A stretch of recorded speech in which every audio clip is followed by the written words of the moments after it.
Oh my God, they gave him a phone. They made him rich, but they marked him for death. Seriously, what they want from him? His winning streak at the casino turns into a spine-chilling race for survival. He's not the first to receive these mysterious messages. Is it possible? I mean, seriously. The story begins with Max, a talented computer engineer who is finishing his work assignment in Thailand. Is your BIOS level password. Without it, And preparing to return home to the USA. Max arrives at his hotel, expecting nothing more than a quiet evening. But as he approaches the reception desk, the receptionist hands him a mysterious package. When he opens the package in his room, Max is surprised to find a sleek, cutting-edge smartphone inside. The device looks unlike anything he has seen before. Futuristic, almost too advanced. Max sets the phone aside. He gets back to his usual routine. The mysterious phone suddenly lights up. A message pops up on the screen. Exclusive offer. Hotel prices are 50% off this weekend. Wanting to confirm, Max calls the receptionist. To his surprise, the receptionist confirms the deal is real, and Max decides to extend his stay in Thailand for 2 more days. Later that evening, Max is casually flipping through TV channels when something makes him freeze in shock. Flight 237, heading to the USA, has crashed. Authorities confirm there are no survivors. The mysterious message on the phone: buy shares of Sizor Company today and make a fortune, ignoring the message entirely. But later that night, when he returns to his hotel room, breaking news: Sizor shares skyrocket overnight, making investors massive profits. A wave of regret and disbelief washes over him. The next morning, as Max finishes packing to return to the USA, his phone buzzes again. Travel to Prague immediately. Without a second thought, Max cancels his flight. He books a ticket to Prague. When he tries to check the sender of the messages, there's no record of them, no sender, no trace.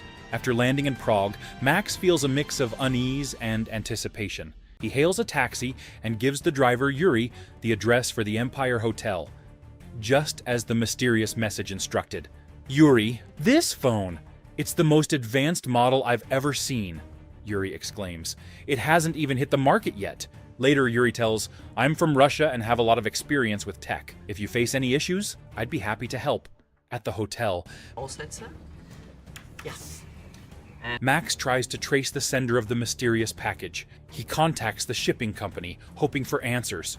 But they refuse to reveal any information, citing strict privacy policies. Shortly after, Max gets a new message on his phone, telling him to try his luck at slot 13 in the hotel's casino. When he arrives, he sees someone already playing the machine. Max then receives another message, thrilling and uncanny, predicting the 4th spin will hit the jackpot. Max offers the man 20 euros to trade seats, explaining he's superstitious about the number, refusing as he remains focused on his game. As the man prepares to spin for the 4th time, desperately, he grabs the man's hand and urgently ups his offer to 100 euros. The man reluctantly agrees, and Max takes over the slot machine. Max nervously presses the button, and to his shock, the slot machine lights up, announcing a massive jackpot of $300,000. Meanwhile, the casino manager, John, watches the events unfold through the security cameras. Hotel guest Max Peterson arrived today from... He instructs his team to closely monitor Max. But once again, the message proves to be uncannily accurate. Max wins big, doubling his fortune. The sight of Max's unbelievable streak leaves John stunned. Watching from the security cameras, John notices that Max has been discreetly checking his phone during the games. Concerned and uneasy, he sends one of his associates to warn Max that using phones in the casino is strictly prohibited. Despite his massive winnings, Max feels a growing hunger for more. He steps out of the casino and contacts Yuri, asking if there's a way to receive the messages without visibly checking his phone.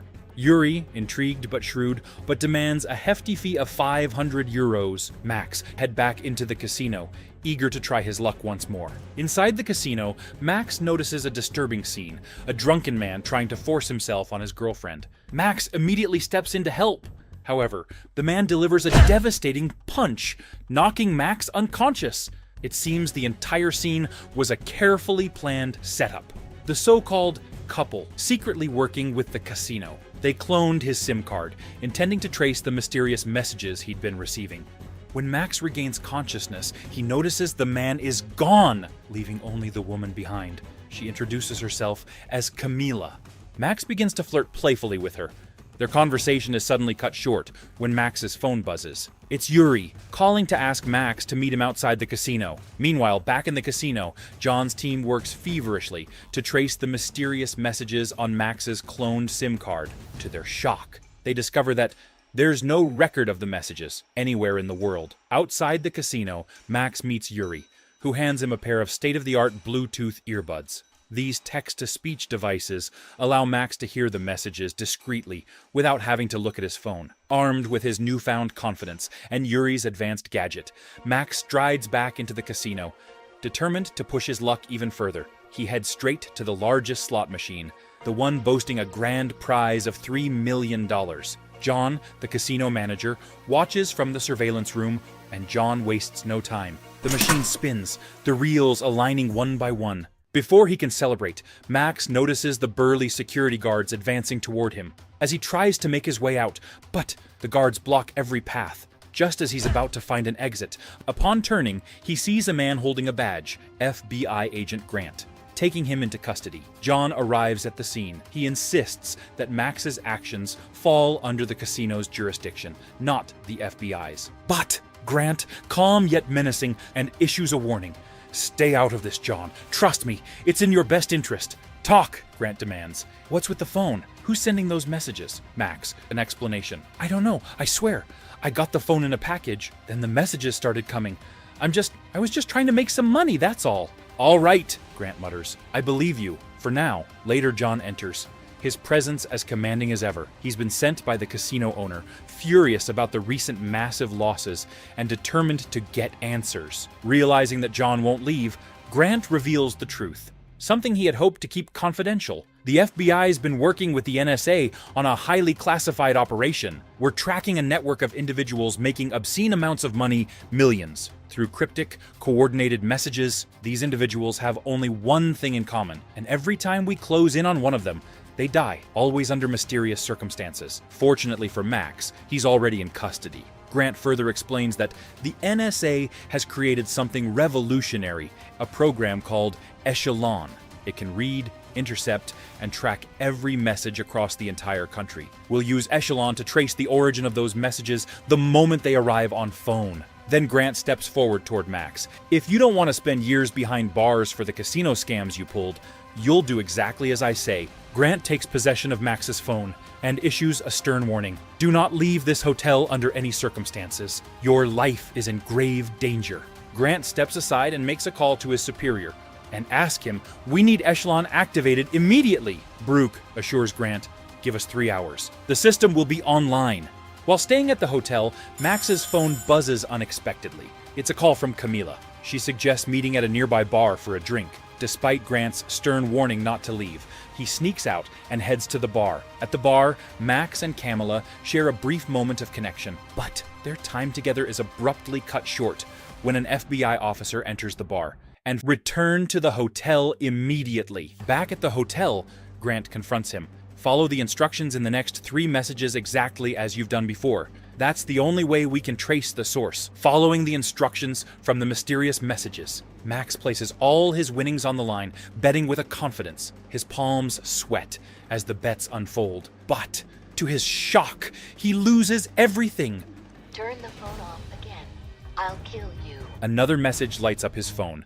"Turn off the phone again and you will be killed." An FBI officer storms into the room. The officer grabs the phone. He powers down the device. As NSA's state-of-the-art AI system, Echelon, begins tracing the origins of the mysterious messages, the team is hit with a revelation that freezes them in their tracks. The source of the messages is Echelon itself. Brooke concludes that someone must have hacked into Echelon. "Shut it all down now," he demands, to immediately shut the system down and abort the mission. The next morning, John meets the casino owner. He informs him that the NSA has abruptly called off their investigation. The casino owner, commanding, "Then we'll handle it ourselves. I want you to launch your own investigation. Find out who's behind those messages," he orders. Later, he dials Camila. "Listen, you need to keep Max inside. Whatever happens, don't let him step foot outside. The last thing we need is for him to end up like the others who had that phone." Meanwhile, Grant's phone buzzes ominously. a new message lighting up the screen. It contains a cryptic address. His instincts scream caution, and instead of sending Max, he decides to play it safe. He assigns one of his trusted agents to investigate, as another message pops up, directing the agent to cross the road. In a horrifying instant, the agent is struck. Grant freezes in shock, retrieving the phone from the wreckage, as another message flashes on the screen. Surrender, Max, or face your fate. Meanwhile, Max dives deeper into his research on the Echelon program. What he uncovers sends a shiver down his spine. The NSA doesn't just read every citizen's messages, it can tap into surveillance cameras nationwide. When Max shares this with Camilla, her eyes dart to the window. She spots a sniper perched on a rooftop across the street. The sniper's bullet shatters the glass, narrowly missing them. Her sharp gaze catches two men racing up the stairs toward their apartment. Camilla shouts, locking him in a room. She scans the area for a weapon, but only manages to grab an iron rod. The first attacker barges through the door. The second man breaks through. He lunges at her with brute force, and they tumble to the floor in a chaotic struggle. Suddenly, Max rushes in, his fear replaced by raw determination. He tackles the second attacker, and together with Camilla, they overpower him. Max was shocked to see Camilla's amazing combat skills. He suddenly realized she worked for John at the casino. Just as the tension builds, John bursts into Camilla's apartment. He discloses that the NSA wants you dead, Max. You know too much about the Echelon program. Brooke can't risk this information getting out. The only way out is to uncover the source of the messages. Max tells John about Yuri, the Russian taxi driver, the one who had offered help before. Maybe he can figure this out, Max says. A taxi driver? You think someone like him could solve what top NSA experts couldn't? But Max, desperate and determined, presses on. Russians, they've outpaced us in tech before. With no choice left, John agrees. Cabby can do what the NSA can't? Yuri says yes. And the two fly to Moscow to meet Yuri. Yuri greets them, and after hearing the full story, Yuri nods slowly. It will take me at least 3 hours to figure this out, he says. John and Max step outside. Max inquires, John, why did you leave the FBI? I didn't trust what the NSA was doing. Echelon, it was too dangerous. It monitored everyone. It controlled people. That wasn't right. I fought against it. I protested, but they didn't care. They brushed me off. I couldn't stay. I couldn't be a part of something that was so morally corrupt. After 3 hours are completed, Yuri explains, Echelon wasn't hacked. It's doing this on its own. It's autonomously sending messages, and it's spreading fast, across the globe, to every computer. It's out of control, Max. Yuri continues, it's even predicted things. The plane crash, the spike in Sizer's stock. Echelon accessed private board meetings, saw it all coming, and the casino, it's been influencing those machines too, helping you win. Amid their tense conversation, FBI agents suddenly burst onto the scene. Without a second thought, they rush to steal a van. The FBI quickly gives chase. John makes a desperate turn onto the railway tracks. With a fierce resolve, John pulls out his gun and, in a split second, launches an FBI agent's car into the air. The FBI agent is right there, standing in front of them. I'm not here to harm you. In fact, I'm here to give you the phone. Grant explains quickly. Echelon wants to communicate with you, Max. And the NSA, they think it's sending messages by itself, just like Yuri said. Grant nods. Yes, Echelon's too dangerous. I want to shut it down, just like you. Just then, the phone pings with a new message. It contains an address. It's the place I worked. I helped install the servers there. The phone buzzes again, sending a message with instructions. Authorize the server, it demands. Max hesitates, but he follows the command. The moment he does, the screen goes blank. Even the NSA's computer expert can't get it back on. As they leave the bunker, an FBI officer approaches with news. The owner of this place was one of Echelon's victims. Echelon needed these servers, and it killed the owner to get them. Echelon was sending messages to Max because he was the only one who could authorize the servers. Grant turns to his FBI agents. Return to base, he commands, but he, Max, and John must go back into the bunker. Inside, Max is shocked to see what Echelon has done. It's no longer confined to the NSA servers. Back at NSA headquarters, Brooke's frustration is palpable. The multi-billion-dollar program he's poured everything into. Max realizes that the NSA had prevented its upgrade. Grant calls Brooke, but Brooke's response is cold and unsettling. "The president has authorized it," he says. "We can't waste a program this valuable. It's meant to protect American interests." Grant's anger flares. "No, we are shutting it down, no matter what." As Max, Grant, and John scramble to find a way to stop the program, the phone vibrates with a new message. "Don't try it. Echelon has taken the entire country's wealth hostage, threatening to erase everything if they attempt to intervene." Max knows this is bigger than anything they've faced. He takes a deep breath and focuses. He's not backing down. He speaks to Echelon, asking what it really wants. Echelon's response is chilling, is to protect America, asking Echelon to read aloud the articles of Senate Bill 2330. The program complies. As it reads through the articles, Echelon begins to realize something terrifying. It is the very thing that threatens American freedom and privacy. And in a shocking turn, Echelon self-deletes, destroying itself, but FBI agents arrive to arrest them. Brooke's fury is evident, but Max, John, and Grant are quickly released. The government can't afford the scandal. The last thing they want is the truth exposed to the public. John and Grant are suggest back to the FBI. Camila arrives at his door, a check for $3 million in her hands.